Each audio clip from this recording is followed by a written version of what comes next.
Nama saya Beneistia, saya akan menjelaskan tentang pengertian pembelajaran berdiferensiasi. Pembelajaran berdiferensiasi adalah pembelajaran yang memberi keleluasaan dan mampu mengakomodir kebutuhan peserta didik untuk meningkatkan potensi dirinya sesuai dengan kesiapan belajar, minat, dan profil belajar peserta didik yang berbeda-beda. Pembelajaran berdiferensiasi haruslah berakar pada kebutuhan belajar murid dan bagaimana guru merespon kebutuhan belajar tersebut. Menurut Tomlinson tahun 2001, pembelajaran berdiferensiasi memiliki 4 ciri, yaitu 1. Pembelajaran berfokus pada konsep dan prinsip pokok.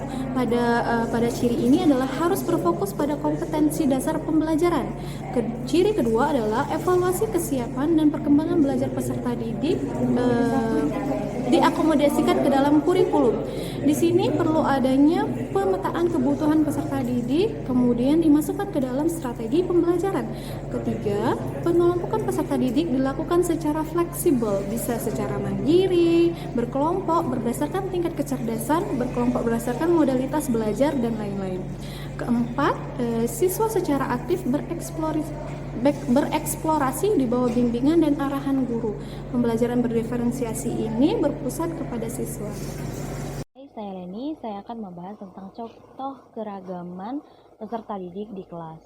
Ada 3 keragaman yang akan dibahas di sini. Yang pertama berdasarkan kebutuhan peserta didik, yang kedua berdasarkan minat peserta didik, kemudian yang terakhir itu adalah berdasarkan profil belajar peserta didik. Yang pertama, keberagaman berdasarkan kebutuhan peserta didik. Ada 6 yang akan kita bahas di sini. Yang pertama itu adalah bersifat mendasar dan bersifat transformatif. Jika peserta didik dihadapkan dengan ide yang baru, dia tidak menguasai ide tersebut, maka peserta didik membutuhkan informasi yang jelas, sederhana, dan tidak bertele-tele. Bahan-bahan dan tugas yang diberikan atau dilakukan itu harus bersifat mendasar.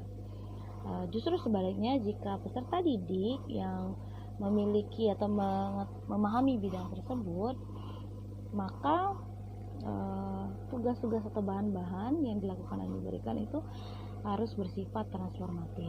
Yang kedua itu adalah abstrak dan konkret. Jadi guru mungkin dapat mengukur kesiapan siswa atau kesiapan peserta didik dengan melihat apakah mereka masih di tingkat perlu belajar secara konkret atau sudah siap bergerak mempelajari sesuatu yang lebih abstrak, sederhana, dan kompleks.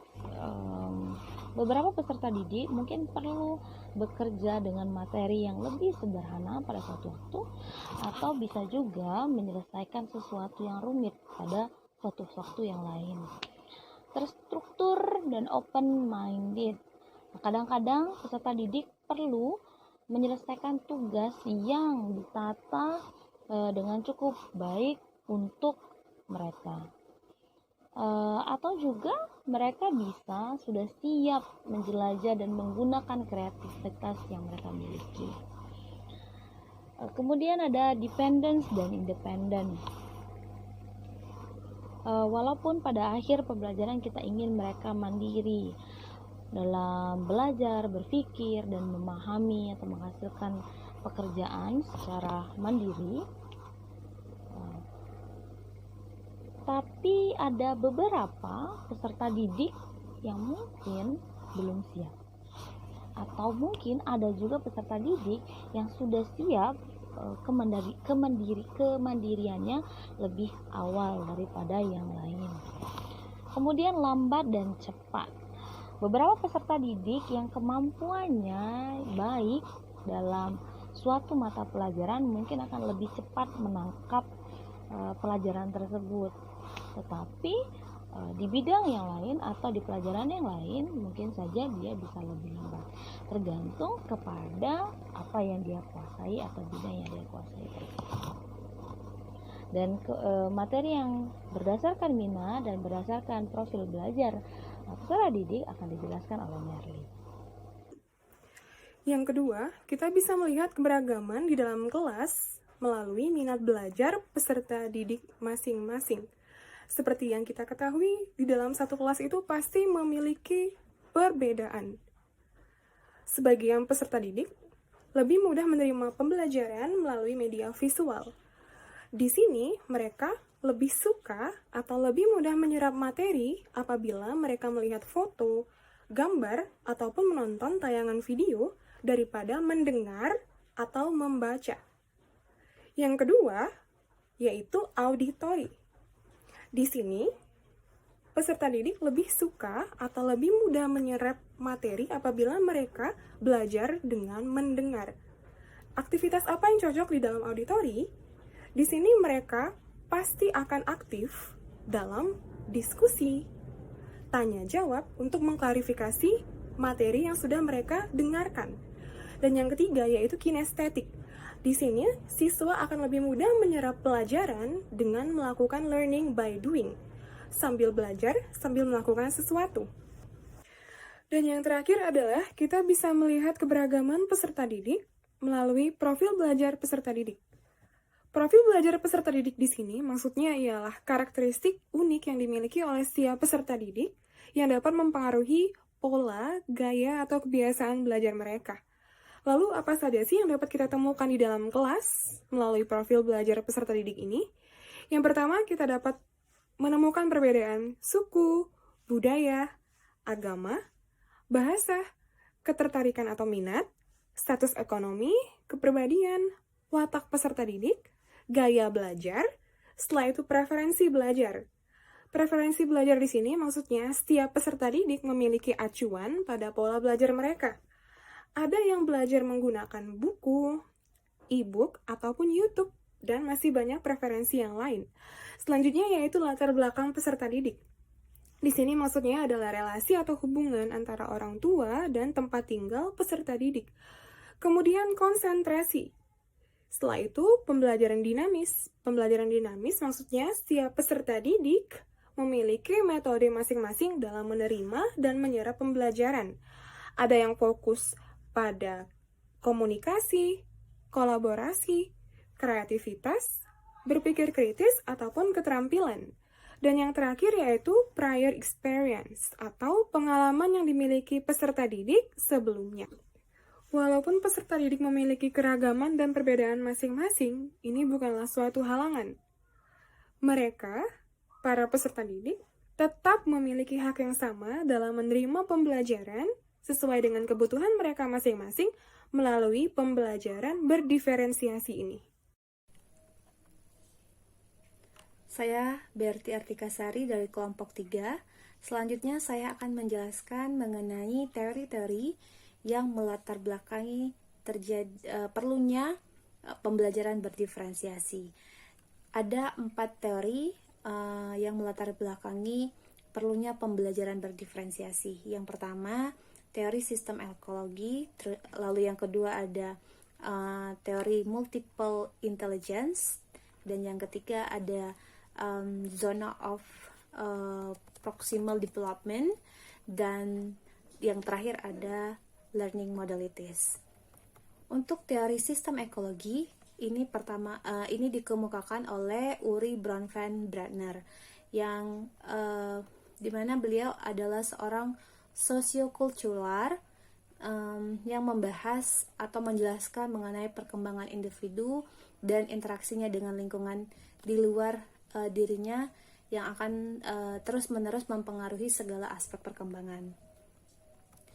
Dalam teori sistem ekologi, interaksi langsung pada individu dipengaruhi oleh kebudayaan yang berbasis luas. Ada 5 sistem ekologi dalam teori tersebut. Yang pertama ada mikrosistem, lalu yang kedua ada mesosistem, dan yang ketiga ada ekosistem, yang keempat ada makrosistem, dan yang terakhir ada kronosistem. Mikrosistem sendiri adalah kondisi yang melatar belakangi anak hidup dan berinteraksi dengan orang lain dan institusi yang paling dekat dengan kehidupannya, seperti orang tua, teman sebaya, tetangga, maupun temannya di sekolah. Yang kedua, mesosistem ialah hubungan antara dalam mikrosistem sistem itu sendiri, seperti orang tua dengan guru yang berinteraksi dalam sistem sekolah, atau anggota keluarga dan kerabat yang menjadi relasi di dalam institusi keagamaan, ataupun pelayanan kesehatan yang berinteraksi dengan keluarga anak dan sekolahnya. Yang ketiga ada ekosistem, yaitu sebuah sistem yang berisi sejumlah kondisi yang mempengaruhi perkembangan anak di lingkungan rumah. Namun, anak dalam hal ini tidak terlibat dalam satu peran langsung. Seperti contohnya kemiskinan dalam keluarga, anak yang terpaksa harus bekerja untuk mencari uang untuk menghidupi keluarganya dan tidak melanjutkan sekolah, seperti itu. Lalu yang keempat ada makrosistem, yaitu sebuah sistem yang mengelilingi mikro, meso, dan ekosistem dan merepresentasikan nilai-nilai ideologi, hukum, dan masyarakat, serta kebudayaan dan politik. Seperti contohnya anak Indonesia yang tidak sama dengan anak-anak di Amerika. Lalu yang kelima atau yang terakhir ada kronosistem, yaitu sebuah dimensi waktu yang menuntun perjalanan hidup sejak awal sejak awal setiap level, maksud saya dari mikro hingga ke makro. Jadi sistem ini mencangkup berbagai peristiwa penting pada diri individu dan kondisi sosiokulturalnya. Yang kedua ada teori multiple intelligence, atau dalam bahasa Indonesia disebut dengan teori kecerdasan majemuk, di mana teori ini dicetuskan oleh seorang profesor pendidikan dari Graduate School of Education, Harvard University, Amerika Serikat, seorang Howard Gardner. Beliau mendefinisikan bahwa intelijensi sebagai kemampuan untuk memecahkan persoalan yang menghasilkan sebuah produk dalam suatu setting yang bermacam-macam, yang menjadikan situasi menjadi nyata. Berdasarkan hal tersebut, pada teori multiple intelligence, menurut Howard Gardner, ada 8 bentuk kecerdasan yang ada pada individu dan sesuai dengan kadar profil kecerdasannya. Kedelapan kecerdasan tersebut yaitu yang pertama ada kecerdasan verbal linguistik, yang merupakan kemampuan berbahasa. Jadi misalnya seseorang yang melalui membaca, menulis, berbicara, dan memahami urutan dari makna kata-kata serta menggunakan bahasa dengan benar. Lalu yang kedua ada kecerdasan logis matematis, yaitu kecerdasan dalam mengolah angka, matematika, dan logika untuk menemukan dan memahami berbagai pola, seperti pola pikir, pola visual, jumlah, maupun pola warna. Dan yang ketiga ada kecerdasan spasial atau visual, di mana kecerdasan ini merupakan kemampuan pada bidang ruang dan gambar, sehingga anak-anak dengan kecerdasan ini memiliki imajinasi dan minat pada bentuk, gambar, pola, desain, serta tekstur. Yang keempat ada kecerdasan kinestetik jasmani, yaitu sebuah kecerdasan atau kemampuan dalam mengkoordinasi anggota tubuh dan keseimbangan. Seorang siswa atau peserta didik yang memiliki kecerdasan ini senang melakukan berbagai aktivitas fisik seperti naik sepeda, menari, ataupun olahraga. Namun orang-orang dengan kecerdasan kinestetik jasmani ini cenderung sulit untuk duduk diam dalam waktu yang lama dan juga mudah bosan. Yang kelima ada kecerdasan musikal. Jadi mereka tidak hanya memainkan alat musik saja atau mendengarkan lagu saja, namun anak-anak dengan kecerdasan musikal ini juga mampu memahami, membuat melodi, irama, nada, vibrasi, suara, dan ketukan untuk menjadikannya sebuah musik atau lantunan lagu. Dan yang keenam, ada kecerdasan intrapersonal. Seperti yang kita ketahui bahwa intrapersonal sendiri yaitu kecerdasan yang menonjol pada diri atau pribadi peserta didik. Biasanya orang-orang dengan kecerdasan ini mengetahui kekuatan, kelemahan, dan bisa memotivasi dirinya sendiri. Jadi orang-orang dengan kecerdasan ini mampu membuat rencana dan keputusan, sehingga acap kali orang dengan kecerdasan intrapersonal dimiliki oleh penulis, ilmuwan, dan filsuf. Dan yang ketujuh, ada kecerdasan interpersonal, yaitu kemampuan atau kecakapan untuk bermasyarakat dalam memahami dan berinteraksi dengan orang lain. Orang-orang yang memiliki kecerdasan ini mampu bekerja, berinteraksi, dan berhubungan dengan orang lain. Mereka suka bekerja di dalam tim dan memiliki banyak yang teman, serta juga mampu memediasi konflik, lalu sensitif terhadap beberapa ide-ide orang lain maupun perasaan, dan mampu menunjukkan empati kepada orang lain dan mengemukakan kompromi. Dan yang terakhir, ada kecerdasan naturalis, di mana kecerdasan ini atau kemampuan ini untuk mengenali dan mengkategorikan tanaman, hewan, dan benda-benda lain yang ada di alam, serta tertarik mempelajari tentang spesies makhluk hidup. Orang-orang dengan kecerdasan ini memiliki unggul, suka dengan alam, misalnya suka bercocok tanam, suka dengan hewan peliharaan, ataupun aktivitas sejenisnya yang berkaitan dengan alam. Nama saya di sini Ari Wijaya Putra. Saya akan menjelaskan dua teori pembelajaran diferensial. Yang pertama adalah teori ZPD atau Zone Proximal Development, dan yang kedua adalah teori diferensial learning modalities. Baiklah, yang pertama adalah teori ZPD. Teori ZPD ini adalah Zone of Proximal Development, yang mana zona antara tingkat perkembangan aktual dan tingkat perkembangan potensial. Pada teori ini terdapat dua level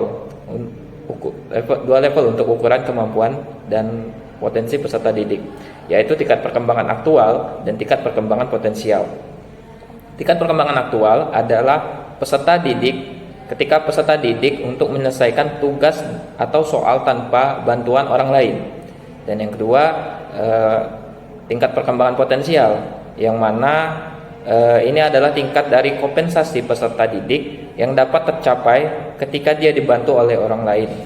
Contoh studi kasus tingkat perkembangan aktual dan tingkat perkembangan potensial adalah, yang di sini ada seorang guru bernamanya Bu Muniroh yang mengajar kelas 1 SD. Ia mempunyai 30 murid. Dua diantaranya jika belajar tidak mudah cepat dan tidak menangkap pelajaran, yaitu Siti dan Bambang. Siti suka menyendiri dan tidak mudah untuk bergaul, sementara Bambang senang bergerak dan aktivitas fisik, sehingga terkesan mengganggu. Tibalah saatnya belajar matematika. Pada saat belajar, Siti merasa minder karena merasa tidak bisa mengerjakan, sementara Bambang keliling kelas sehingga tidak terkonsentrasi ketika Bu Muniroh menjelaskan. Sesekali dipanggilnya nama Bambang, sadar bahwa ia sedang belajar di kelas, sehingga Bambang susah menangkap pelajaran secara klasikal. Oleh karena itu, keduanya memerlukan bimbingan tersendiri dari Bu Muniroh dan untuk mengerjakan soal. Pada saat murid-murid untuk mengerjakan soal atau tugas, Bu Muniroh berkeliling kelas untuk memantau. Kemudian Bu Muniroh akan lebih lama di dekat Siti dan Bambang untuk membimbing mereka belajar sesuai dengan kemampuan mereka masing-masing. Nah, dari penjelasan tersebut kita bisa melihat perbedaan dari dua tingkat perkembangan. Tingkat perkembangan aktual telah tercapai oleh 28 murid Bu Muniroh, sementara dua yang lainnya, yaitu Siti dan Bambang, pada tahap tingkat perkembangan potensial, keduanya memerlukan bimbingan khusus dari Bu Muniroh untuk memaksimalkan potensi yang mereka punya. Nah, jarak antara 28 murid dengan Siti dan Bambang dinamakan ZPD. Baiklah, teori pembelajaran berdiferensial yang kedua yaitu adalah teori learning modalities. Teori ini terbagi menjadi tiga. Pertama, visual, auditory, dan kinestetik. Yang pertama, visual, yang mana ini adalah modalitas belajar menerima informasi lebih mudah melalui gambar. Otak kita memproses informasi visual dengan sangat efisien. Yang kedua, auditory. Modalitas belajar auditory adalah menerima informasi lebih mudah melalui mendengar. Siswa dengan mode ini biasanya sering mengajukan pertanyaan dan menggunakan diskusi untuk mengklarifikasi atau menyerap materi. Yang ketiga, kinestetik. Modalitas kinestetik melakukan sesuatu dengan fisik atau paling tepat digambarkan sebagai belajar sambil melakukan learning by doing, baik sebagai aktivitas langsung atau melalui pengalaman, atau dengan bergerak sambil berpikir ataupun belajar. Baiklah, itu saja penjelasan dari saya. Wabillahi taufiq wal hidayah. Wassalamualaikum warahmatullahi wabarakatuh.